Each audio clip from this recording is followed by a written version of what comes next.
Hello phone रखवर Gurukul में आप सभी का स्वागत है। आज की क्लास में हम लोग बिहार डीएलएड एंट्रेंस एग्जाम 2024 से रिलेटेड मैथ्स के मोस्ट एक्सपेक्टेड क्वेश्चंस का डिस्कशन करने वाले हैं। तो आप क्लास को अंत तक देखें और वीडियो पसंद है तो चैनल को सब्सक्राइब जरूर करें ताकि आगे आने वाले क्लास का नोटिफिकेशन आपको मिलता रहे। तो चलिए आज का क्लास में स्टार्ट करते हैं। हमारा फर्स्ट क्वेश्चन है 96 के सभी गुणनखंडों का योगफल कितना होगा। हमें बताना है कि 96 के आपके सभी गुणनखंडों का योगफल हमें बताना है। तो देखिए गुणनखंड का योगफल बताना हो तो इस तरह के क्वेश्चंस को कैसे सॉल्व करते हैं इसको हम देखते हैं। तो सबसे पहले तो हम क्या करेंगे 96 का हम गुणनखंड करेंगे।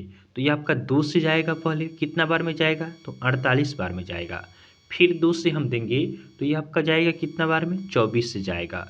फिर 2 से लगेगा तो आपका 12 से जाएगा। फिर 2 से करेंगे तो 6 बार में जाएगा। फिर 2 से करेंगे तो 3 बार में जाएगा। फिर 3 से करेंगे तो 1 बार में।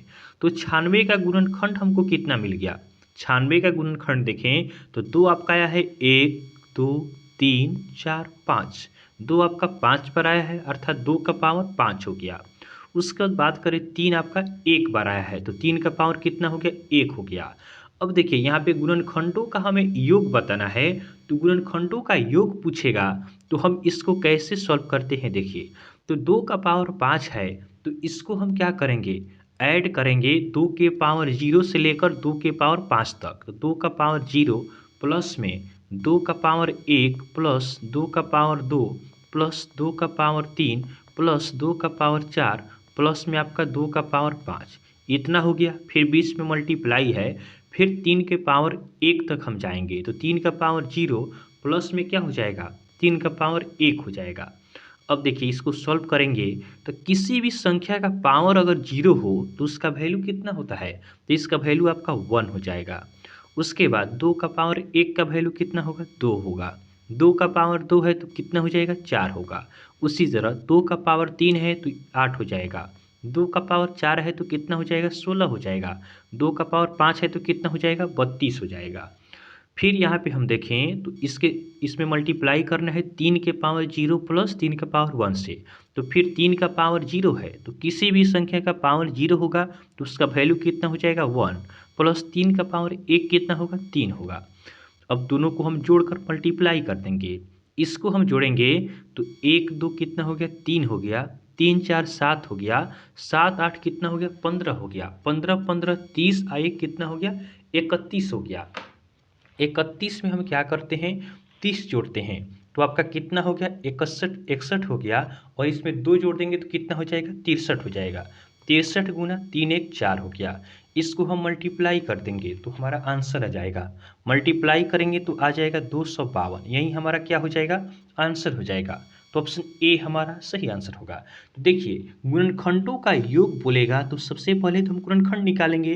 गुणनखंड निकालकर हमने पावर को आपका लिख दिया। उसके बाद 2 का पावर 5 है तो 2 के पावर 0 से स्टार्ट करके 2 के पावर 5 तक जाएंगे। 2 के पावर 0 प्लस में फिर 2 के पावर 1 इस तरह। फिर मल्टीप्लाई है तो मल्टीप्लाई देंगे। 3 का पावर 1 है तो 3 का पावर 0 से 3 के पावर 1 तक हम लिख कर क्या करेंगे ऐड करेंगे। तो फिर इसको हमने सॉल्व किया तो हमारा आंसर कितना आ गया 252 आ गया। नेक्स्ट क्वेश्चन को देखते हैं। इस प्रश्न में हमें बताना है कि 240 की सभी गुणनखंडों की संख्या बतानी है। फर्स्ट नंबर क्वेश्चन में क्या बताना था योग बताना था, लेकिन यहाँ पे हमें संख्या बताना है। केवल बताना है कि 240 की सभी गुणनखंडों की संख्या कितनी होगी। तो देखिए इसमें भी हम क्या करेंगे सबसे पहले 240 का हम क्या करेंगे गुणनखंडन करेंगे। तो देखिए गुणनखंड करते हैं तो 240 में हम 2 से भाग करेंगे तो कितना होगा 120 से कटेगा। फिर हम क्या करेंगे 2 से लगाएंगे तो ये आपका 60 बार में जाएगा। फिर 2 से देंगे तो 30 से कटेगा। फिर 2 से देंगे तो 15 से कटेगा। फिर 3 से देंगे तो 5 से कटेगा। और 5 से देंगे तो 1 बार में जाएगा। तो 240 का हमें गुणनखंड कितना आ गया तो यह आपका हो गया 2 गुना 2 का पावर कितना है देख लेते हैं 1 2 3 4 है। तो 2 का पावर कितना हो गया 4 हो गया। उसके बाद बात करें 3 कितना बार है 1 बार है तो 3 के पावर 1 हो गया। और 5 कितना बार है तो 5 आपका 1 बार है तो 5 का पावर 1 हो गया। तो देखिए गुणनखंडों की संख्या अगर पूछा जाए तो इसके लिए हम क्या करते हैं पावर में 1 जोड़कर मल्टीप्लाई कर देते हैं। क्या करेंगे, पावर में अर्थात घात में क्या करते हैं, एक जोड़ देते हैं और मल्टीप्लाई कर देते हैं। तो 2 का पावर कितना है, 4 है, तो एक जोड़ देंगे तो 5 हो जाएगा। 3 का पावर कितना है, 1 है, तो एक में एक जोड़ देंगे तो 2 हो जाएगा। 5 के पावर 1 है, तो एक में एक बढ़ा देंगे तो कितना हो जाएगा, 2 हो जाएगा। और मल्टीप्लाई कर देंगे तो 5 दूना 10, 10 दूना 20 हो गया। तो हमारा आंसर निकल कर आ गया कितना, 20 हो गया। तो ऑप्शन बी हमारा सही आंसर होगा। तो देखिए हमने 2 तरह का क्वेश्चन देखा। क्वेश्चन नंबर 1 में हमने देखा कि गुणनखंडों का योग पूछेगा तो किस तरह सॉल्व करेंगे, और पूछ दे कि गुणनखंडों की संख्या पूछेगा तो इस तरह आपका सॉल्व किया जाता है, पावर में एक जोड़कर मल्टीप्लाई कर देते हैं। सिंपल से आप ध्यान रखेंगे, नहीं तो आप कंफ्यूज हो जाएंगे। फर्स्ट क्वेश्चन को सेकंड की तरह सॉल्व कर देंगे और सेकंड क्वेश्चन को फर्स्ट की तरह सॉल्व कर देंगे, तो थोड़ा इसे ध्यान रखें। नेक्स्ट क्वेश्चन को देखते हैं।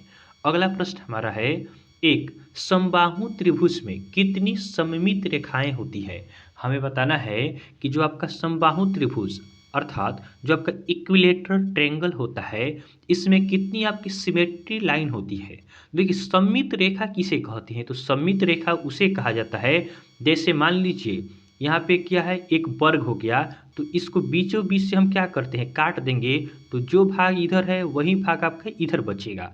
यही आपका सममित रेखा कहलाता है, अर्थात मिरर इमेज जिसका बन जाए, जिसका इमेज आपका क्या बने, सेम बन जाए, वही आपका सममित रेखा होता है।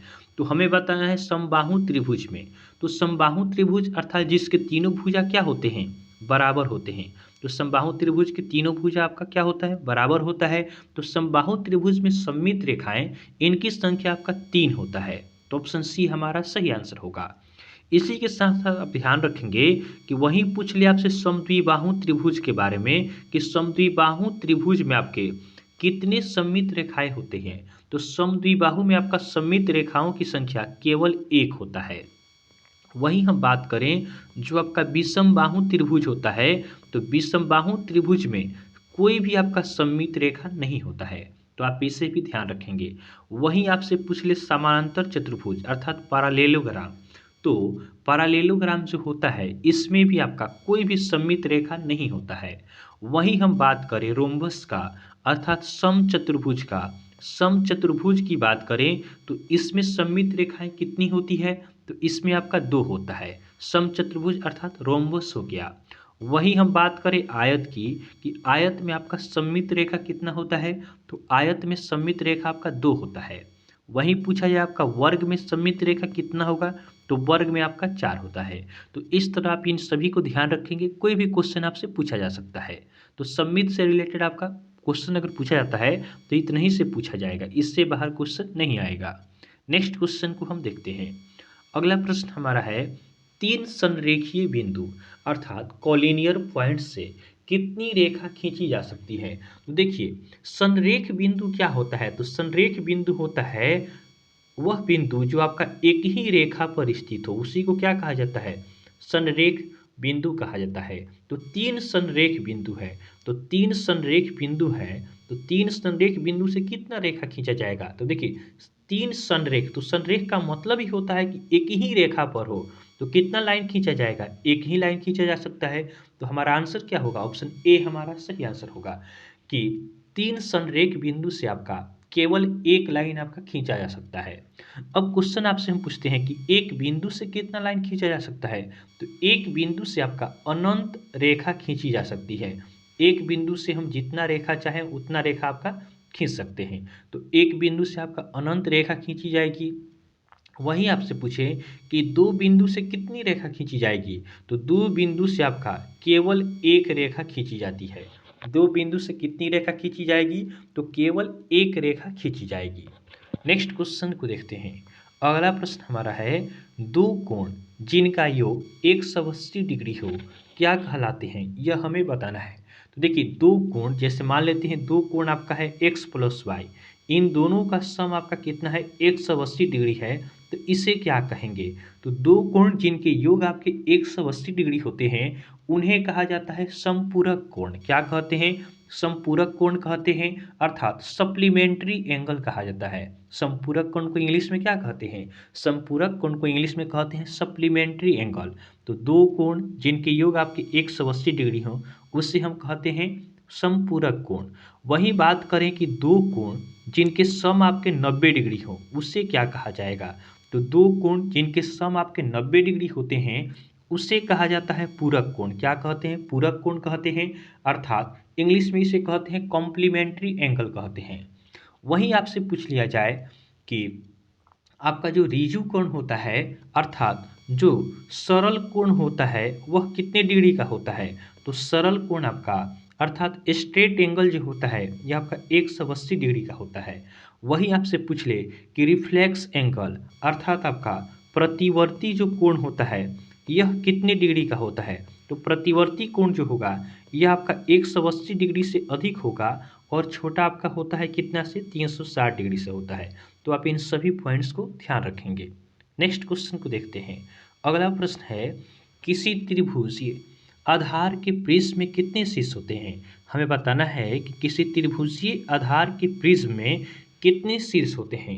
तो देखिए, सबसे पहले तो है आपको फिगर मालूम होना चाहिए कि त्रिभुजीय आधार वाले प्रिज्म का फिगर कैसे बनाते हैं।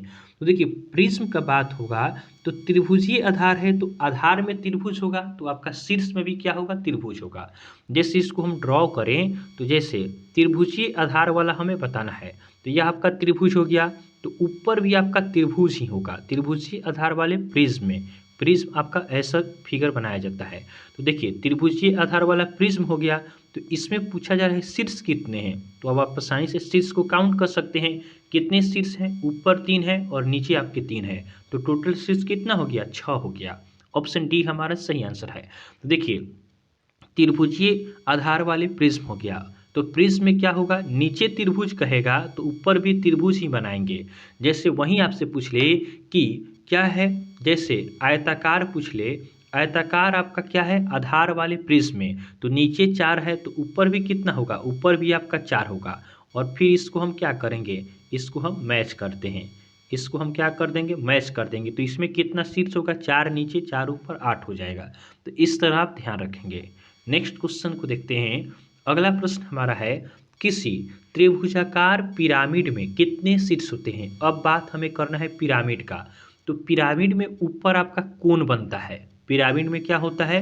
ऊपर कोण बनता है। प्रिज्म में हमने देखा कि नीचे त्रिभुज तो ऊपर भी त्रिभुज होगा, नीचे चतुर्भुज तो ऊपर भी चतुर्भुज होगा। लेकिन पिरामिड में क्या होगा? नीचे तो आपका त्रिभुजाकार है, लेकिन जो इसका शीर्ष होता है पिरामिड का, वह आपका एक कोण होता है, एक ही जगह पर आपका मिलता है। तो देखिए, इसमें आपसे पूछा जाए कि कितना आपका शीर्ष है, इसमें शीर्ष की संख्या नीचे 3 हो गया, ऊपर तो एक ही जगह सब मिल रहा है, तो क्या हो जाएगा? 4 हो जाएगा। 3 1 4 हो गया, तो ऑप्शन सी हमारा सही आंसर है। नेक्स्ट क्वेश्चन को देखते हैं। अगला प्रश्न है, हमें बताना है कि cosec A minus sin A into sec A minus cos A into tan A plus cot A का मान निकालना है। तो देखिए, ऑप्शन हमारा दिया है नंबर में, तो आसान होगा इसको बनाने का। सबसे आसान तरीका है कि हम क्या करेंगे? एंगल को ही मानकर बनाएंगे। तो यहाँ पे हम मान लेते हैं, पुट करते हैं कि ए बराबर कितना है, मान लेते हैं कितना है, ए बराबर आपका 45 डिग्री है। ए का वैल्यू हम मान लेते हैं 45 डिग्री। अब इसको हम सॉल्व करते हैं। तो देखिए, कोस 45, सबसे पहले तो हमें कौशिक 45 का वैल्यू बताना है। तो साइन 45 कितना होता है?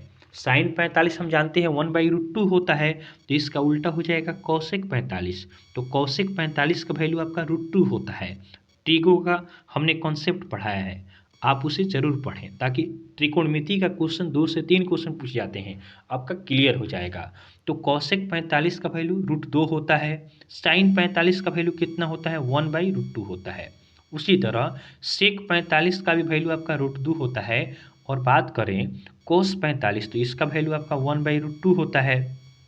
टेन 45 का वैल्यू कितना होता है? 1 होता है। कॉट 45 का भी वैल्यू 1 होता है। अब इसको हम सॉल्व करें तो देखिए, दोनों सेम है, तो दोनों का हम स्क्वायर कर सकते हैं। तो √2 माइनस 1/√2 का यहाँ पे होल स्क्वायर हो गया, और 1 + 1 कितना हो गया? 2 हो गया। तो √2 में से हमें क्या घटाना है? 1/√2 को माइनस करना है। तो माइनस करेंगे तो आपका हो जाएगा 1/√2 हो जाएगा, इसका स्क्वायर हो गया और मल्टीप्लाई 2 से करना है। तो इसको सॉल्व करें तो 1/√2 का स्क्वायर 2 हो जाएगा, और यहाँ पे 2 दिया है तो 2 से 2 कट गया, बचा क्या? 1 बच गया। तो हमारा आंसर क्या होगा? ऑप्शन सी हमारा सही आंसर होगा कि हमारा आंसर क्या है? 1 आंसर होगा। आसानी से आप इस तरह के क्वेश्चन हो तो वैल्यू पुट करेंगे, आसानी से आप निकाल सकते हैं। नेक्स्ट क्वेश्चन को देखते हैं। अगला प्रश्न हमारा है sec a प्लस 10a बराबर क्या है? 5 है। तो हमें 10a की वैल्यू बताना है। तो देखिए sec a प्लस 10a का वैल्यू 5 दिया है, तो हम क्या करेंगे? sec a माइनस 10a का वैल्यू हम निकाल लेंगे। यह कॉन्सेप्ट भी हमने आपको पढ़ाया है, तो आप ट्रिगो का जरूर देखें वीडियो। तो देखिए sec a प्लस 10a बराबर 5 है, तो sec a माइनस 10a आपका 1/5, इसका उल्टा हो जाता है। और दोनों को हम जोड़ेंगे तो 10a से 10a कट गया, 2 sec a यहाँ पे हो गया। 2 sec a बराबर 5 प्लस 1/5 हो गया। इसको हम सॉल्व करें तो क्या हो जाएगा? 5 25 1 26 बटा कितना हो गया? 5 हो गया। 26/5 हमारा यहाँ पे आ गया। तो देखिए sec a बराबर क्या हो जाएगा? sec a बराबर हो जाएगा 2 जाकर मल्टीप्लाई हो जाएगा तो 26/10 हो गया। 26/10 हो गया। इसको हम चाहे तो कटा भी सकते हैं, तो 13 बटा कितना हो गया? 5 हो गया। अब हमें वैल्यू किसका निकालना है? वैल्यू निकालना है 10a का। तो 10a बराबर क्या होता है? P/B होता है। P/B होता है।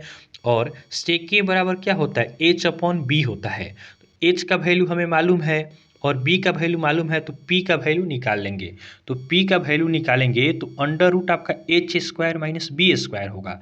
तो h² करेंगे तो 13 का स्क्वायर हो जाएगा माइनस 5 का स्क्वायर। तो 13 का स्क्वायर कितना होता है? 169 होता है।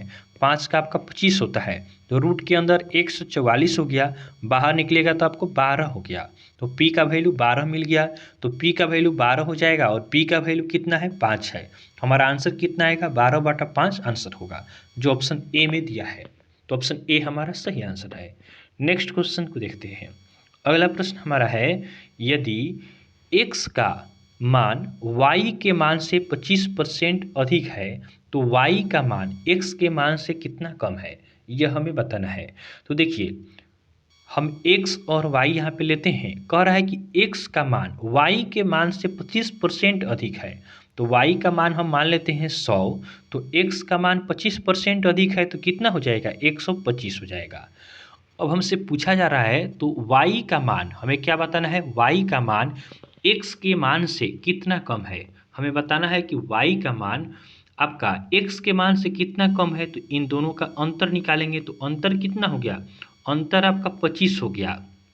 और किससे पूछ रहा है? हमसे पूछ रहा है कि x के मान से, x के मान से पूछ रहा है। तो x का मान कितना है? तो x का मान 125 है।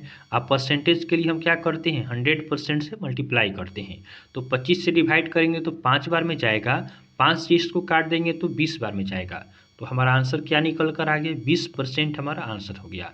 तो ऑप्शन बी हमारा सही आंसर होगा। देखिए इस तरह का जो क्वेश्चन है कि x का मान y के मान से 25% अधिक है, तो x का मान अधिक है 25%, तो y को हमने 100 माना, तो x आपका 125 हो गया। और कितना कम है हमें बताना था, किसके मान से? तो x के मान से।